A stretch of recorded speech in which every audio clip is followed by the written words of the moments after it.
In this video, I'm going to show you the activities that actually make a difference when applying to top UK universities. One of the biggest mistakes you can make when preparing an application is to jump straight into writing a list of your current experiences which you think to be relevant without actually knowing why. Or rushing off to get experience without first doing some research to ensure that those experiences will actually be relevant. I say this as someone who spent over 15 years working in university admissions and supporting students to make successful applications to elite universities by turning their experiences into compelling applications, and knowing from the inside which actions genuinely lead to offers from top-tier universities. So if you're applying to university or supporting someone who is and want to start building an application that really stands out, this video is for you. I'll take you through a range of high-impact activities, explaining the vital step of matching them to some initial course research. Absolutely key to a successful application is understanding what your chosen courses are expecting from an applicant. That means looking closely at the course content, identifying key knowledge areas, noting the skills and qualities they highlight, and then asking, what experiences do I have that demonstrate my ability with those things? Or, if you still need to gain some experiences, which activities will help me to develop them? If you don't do your research first, then the truth is you've got no idea whether any experiences that you engage with are actually going to be relevant. Often, when I'm out and about in schools or advising one-to-one, I get people asking me, should I put this experience or that experience into my personal statement? And the reality is, there's no way I can answer that question unless first I know what course they are applying to. And I don't mean the subject, but the specific course. And then second, I also need to know something about the actual course content for that particular course.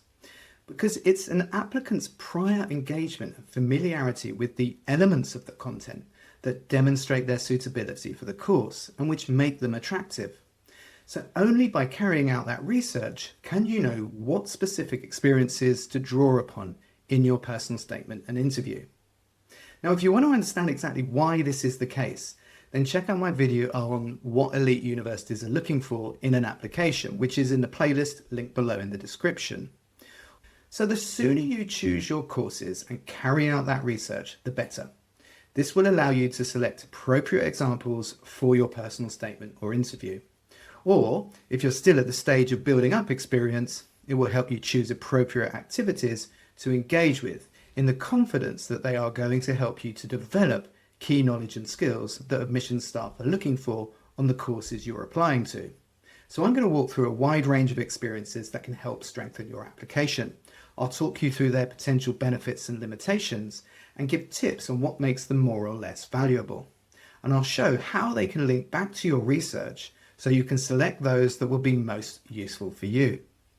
Let's start with wider reading. So academic journals, books, and media. An academic journal is basically a magazine where the contributors are the academics, the teachers at the university. They themselves don't just teach, but are constantly researching their subject. And they write articles for these journals that explain their theories, ideas, their findings and conclusions. Academic articles and journals are a super powerful source to engage with. First of all, journals can be a really excellent way to link to something you'll be studying on your degree. So if you've done your research and know what's going to be studied on the course, then you can strategically choose articles that develop your understanding of some of that content. So let's just say you're thinking about studying economics and you've done your research and you find out that the topic of quantitative economic analysis is key to all the courses you're applying to.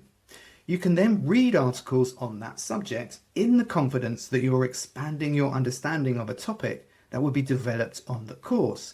Therefore, when you actually refer to them in a personal statement or an interview, you know they're going to be impactful and relevant. This prior knowledge is what is attractive to admission staff, and it gives you an edge. And that's what makes this approach so powerful. Another reason journals are a good source to mention is because you'll need to do a bit of searching to find relevant journals. So just by the act of mentioning them, you'll be showcasing your ability to find academic sources, which is a fundamental skill in any undergraduate course. Now, I would do a little bit of research on the person who's written it, Ideally, you're looking for researchers who are current and who have done research recently, so perhaps the last 5 to 10 years maximum, and who are academics themselves. Now, rather than do a deep dive to where you can access all the resources I talk about today, because that's going to take way too long, I put some links in the description, and you can also find a lot more information in my guide to elite UK universities. In terms of timing, academic journals are one of the quickest and easiest ways to add weight to your application, because they don't take as much time as some of the other activities on the list. It could be said that on their own, they may not be as high value as some of the others on this list, but if they are related to the course content and you've done your research, they are academic in nature, and so this still makes them a solid source to refer to, and I would recommend everyone tries to include them in some way. So the second source of wider reading, books, are very similar to journals and articles. They can easily be linked to course content that you've identified in your research and fairly easily accessed through libraries or online stores. They aren't always free, so that might be a limitation, and they're obviously involve greater time investment. But for that reason, they can potentially have a bit more weight. Certainly this can be true for interviews where you can explore themes from a book in more detail. Referencing both books and related journals actually can be a real benefit when building up a narrative of interest, which is where you show interest in a topic from multiple sources and experiences. So if you have time, finding books that complement the journals you're reading can be really impactful. So if you've done your research, found a topic, looked up a journal, and then looked up a book and read a book that relates to the same topic, this provides that narrative of interest. Books provide depth and structure to your thinking, but consider the time investment and try to choose those that are written by university academics. The courses you're interested in may have reading lists, and these can be a great place to find books directly linked to the course content. And I've also put some other really good sources for academic reading lists in my free guide. When it comes to media, we're mainly talking magazines, newspapers, and social media. With these, I think the biggest thing you need to bear in mind is that they can be really valuable for some courses and less so for others.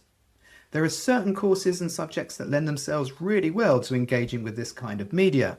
For example, journalism, marketing, public relations, or media studies, they will become really highly relevant. Whilst with others, generally keeping up with current affairs may be something that's commonly practiced, such as politics, international relations, art or journalism or economics. But history, engineering, biology, maths, medicine, for example, this could perhaps be less true. Now, do note, I do say perhaps less true. You may feel and find that your personal engagement with these sources of media is highly relevant to the study of your course. And if you can use it to help support a narrative of interest for those subjects, then by all means refer to them. Another real benefit of these media sources is that, of course, they're quick and easy to access. There's nothing stopping you building up a wealth of knowledge and engagement with this type of media in just a few days. Most will also be free, but obviously sometimes there is a cost. So just consider how much you think you need to engage with it before committing to paying. Next, let's look at massive open online courses, or MOOCs.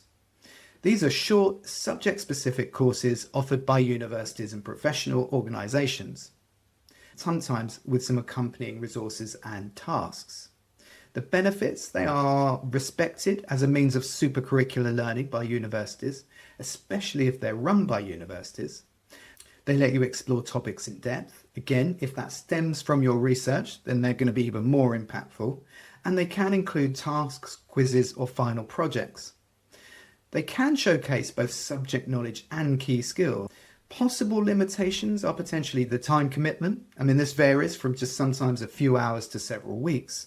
And some platforms charge for certificates, though you don't need a certificate, you just need to be able to reflect on what you've learned. And a top tip here is keep a brief record of what you've learned, especially if you want to mention the course in your personal statement. It will be your reflection on what you've learned that will be powerful. The fact that you've learned it isn't enough. So again, I've put more information into my free guide on where to access them. But popular sources include FutureLearn, Coursera, edX, and OpenLearn. And these are all really good places to start. You'll also find that many UK universities offer their own MOOCs via their websites or platforms like the UCAS Hub. Let's move to work experience and volunteering. Now, for some courses, you must have work experience. So please make sure you check with the entry requirements to see if that's the case. But for those courses where it's not required, then it can still be highly valuable when done right. Not all work experience is equal. High value placements are those that either mirror what you'll do on course, for example, working in a lab for a biology applicant or assisting in a primary classroom for an education applicant, or which help you develop key knowledge and skills that the courses value, even if not in a context that mirrors the course. For example, if you're working in a cafe and doing an analysis of stock usage versus wastage over time to help develop those quantitative analysis skills that may be valued on your economics course. Now, this second point is really important because not everyone has the chance to get work experience that mirrors their course. Some people are better off, well connected, and may easily be able to find that type of experience where others absolutely cannot. And universities do know this. So the key thing is to find experiences that allow you to develop knowledge and skills required on your course, which again is why you need to have done your research. So even if you aren't in a position to get experience directly related to the course, as long as it allows you to develop these key knowledge and skills, it will be relevant and valuable. And exactly the same goes for volunteering. Now, with volunteering, it's similar to media. It can be particularly valuable for certain subjects, such as international development or healthcare, where volunteers and volunteering is a key part of the sector itself. To access work experience and volunteering opportunities, try local charities, your school's work experience coordinator, or ask family and friends for contacts. Websites like doit.org, Volunteer Match and Prospects also list opportunities. Also valued by universities are lectures and podcasts. They're ideal for expanding subject knowledge quickly. They provide easy access to academic insight from experts. They're good for building a broader perspective on your subject, and they work well when paired with other experiences on the same topic, building that narrative of interest. There are some limitations. Alone, they don't show much commitment. Many applicants use them, so they don't necessarily make you stand out. But remember, when it comes to mentioning them in a personal statement or an interview, find a way to show what you've learned and try and pin them with other experiences on this list. As ever, choose podcast episodes or lectures that tie directly to topics and skills you've identified in your research, and link them to others' experiences that involve greater time investment, but where you explored and developed the same topic or skill. In terms of accessing them, TED Talks have become very popular. They're easy to access, free to watch via their website. You'll also find many on university websites and on YouTube. For podcasts, search for subject-specific titles on Apple Podcasts, Spotify, or academic platforms like 4Waves. Now, one of the most powerful experiences you can engage with in support of your application is a project qualification. So if you complete an extended project qualification, an EPQ, or an international project qualification, an IPQ, or the Advanced Skills Challenge Certificate as part of a Welsh Baccalaureate, these can be used to great advantage in your application. They'll allow you to explore a subject in real depth, demonstrate real academic independence, gain practical experience in research, analysis, and structured writing. But here's what really sets them apart. They're tailor-made for personal statements and interviews. So whether it's a 5,000-word dissertation, a creative artifact with an accompanying report, or an investigation, your project gives you something subject-specific and self-directed to talk about. Evidence that you're not just curious, but you're capable. They help you build that narrative of interest when done well. So your EPQ or IPQ can act as the anchor in your application, tying together your reading, your other experiences, your lectures, your insights into one cohesive academic journey. They're also well recognised and respected by universities. Many UK universities will even reduce their offer if you complete an EPQ or IPQ to a high standard. And internationally, the IPQ, like that offered by Oxford AQA or Cambridge International, is designed to give global applicants a project-based qualification that mirrors UK academic expectations. So if you're studying in the UK, your school or college will probably provide you with the opportunity to take an EPQ alongside your qualifications. So check with your teachers to see if that's possible. If you're outside the UK, your school may offer the IPQ, so it's worth exploring.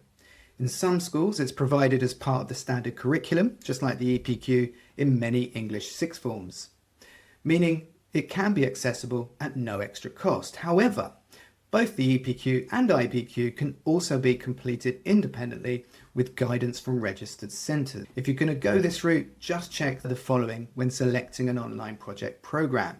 First of all, accreditation. Ensure the provider is a registered centre with recognised exam boards like AQA, EdExcel or Oxford AQA. Support structure. Look for programmes offering personalised guidance, regular meetings and comprehensive resources, as well as flexibility.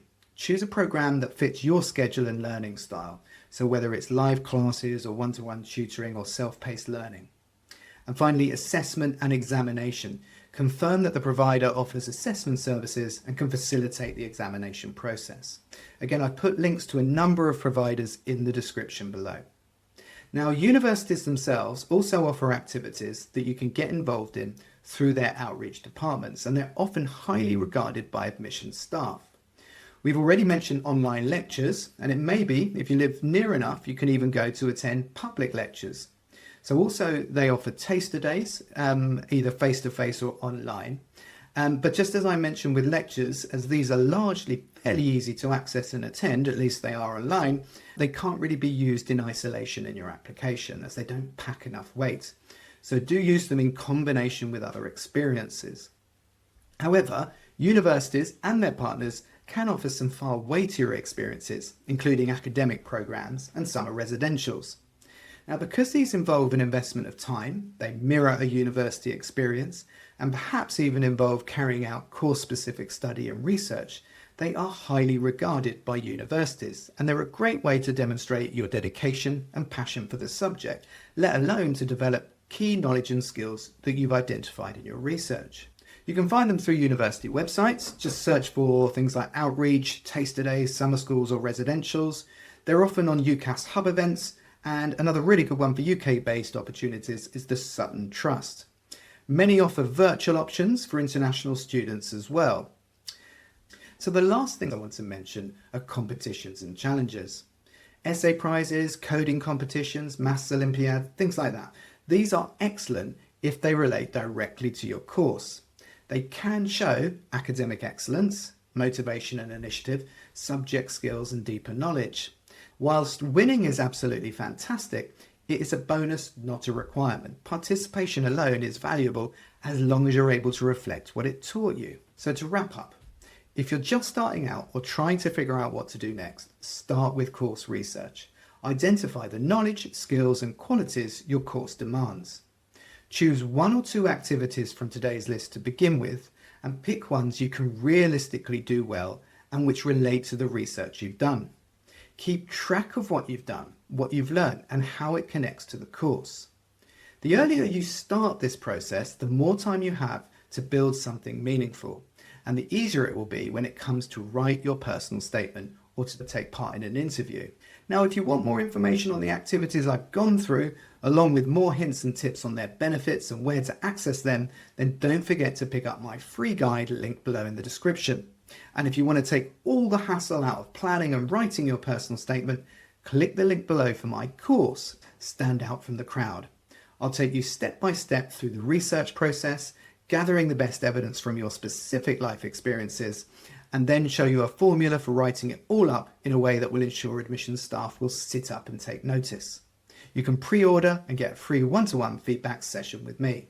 Otherwise, I'll meet you in the next one, which you can find here.